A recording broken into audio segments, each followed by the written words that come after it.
በማርና በመርዝ መሃል ያለች ሚስት። ሚስትየዋ ከባሏ ጋር በአንድ ጣሪያ ስር መኖር ሰልችቷታል።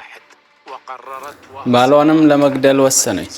ነገር ግን ማንም በማይነቃባት መልኩ መፈጸም ፈለገች። ወደ አንድ እጽዋት ሻጭ ሄደችና ታሪኳንም ተረከችለት። በጣም ቀስ በቀስ ባሏን ጸጥ የሚያደርግላት ቅጠልን ጠየቀችው። ሰራችው ስራ ምንም አይነት ዱካ ሳታሳይ በዝግታ ለመጨረስ ፈለገች። ለዚህ ደግሞ በጣም ትልቅ የሆነ ገንዘብ ሰጠችው። ባለ እጽዋቱም ሰው እንዲህ አላት፣ የፈለግሽው ነገር እኔ ጋር አለ። እሱም በጠርሙስ ተደባልቆ የተቀመጠ ፈሳሽ ነው አላት። የሚፈለገውን ነገር ሙሉ በሙሉ በ60 ቀን ውስጥ መፈጸም የሚያስችል ነው አላት። ከእንቅልፉ በፊት ለምታቀርብለት ምንም አይነት መጠጦች ላይ አንዲት ጠብታን ታደርግበታለሽ አላት። ሚስትየዋም በጣም ተደሰተች።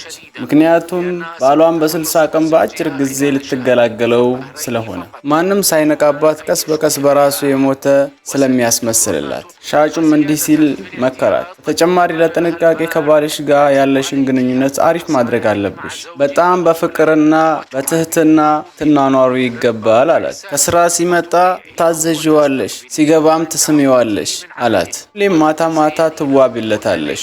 ለሚሰጥሽ ስጦታዎች ደግሞ ምንም ያክል ትንሽ ብትሆን ታመሰግኘዋለሽ አላት። በቀላል ነገርም በህይወትሽ ላይ የተበቃቃሽ ትሆኛለሽ አላት። ቤተሰቦቹንም ስትኗኗሪ በማክበር በማላቅና ክብራቸውን በመጠበቅ ቆያለሽ አላት። ይህን ሁላ የምታደርጊው ባልሽ በምን እንደሞተ እንዳይጠረጥሩሽ ነው አላት። ማንኛውም የሚያጠራጥሩ ነገራቶችን በዚህ መልኩ ትርቂያለሽ አላት። ይህንን ማድረግ ትችያለሽን ሲላት፣ አዎ እችላለሁ፣ በእርግጥም እፈጽማለሁኝ አለች። ከአንድ ወር ባሏን የመግደል የሲኦል እቅድ ከተገበረች በኋላ ወደዛ እጽዋት ሻጭ ተመለሰች። ባሏን ለመግደል የተሰራላትን መርዝ እድሜ የሚያራዝም መድኃኒት ጠየቀችው። አሁን ባለችበት ሁኔታ ባሏ የሚገርም ስለሆነላት ሙሉ በሙሉ ከዚህ በፊት ከነበረው ባህሪ የተለየ ሆኖ ስለቀረበላት ሩህ ለጋስ የፍቅር ሰውና ቅናት የሚያስይዝ ሰው ሆኖ ቀርቦላታል።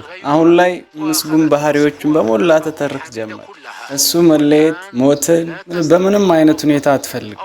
ባለ እጽዋቱም ሰው እንዲህ አላት፣ እኔ የሰጠሁሽ እኮ መርዝ አይደለም አላት። እኔ የሰጠሁሽ ምክር ብቻ ነው አላት። መጀመሪያ ቤተሰቦችሽ ከማጋባታቸው በፊት ሊመክሩሽ ይገባ ነበር አላት። የሰጠሁሽ ፈሳሽ ደግሞ ከውሃና ከማር የተደባለቀ ነው አላት። ከዛም አለቀሰች። ሚስት ማርም መርዝም ልትሆን እንደምትችል ተረዳች። እሷ ከተስተካከለች ቤቱም እንደሚስተካከል ገባት። እሷ ደግሞ ከተበላሸች ቤቱ ሁላ ሙሉ በሙሉ እንደሚወድም አወቀች።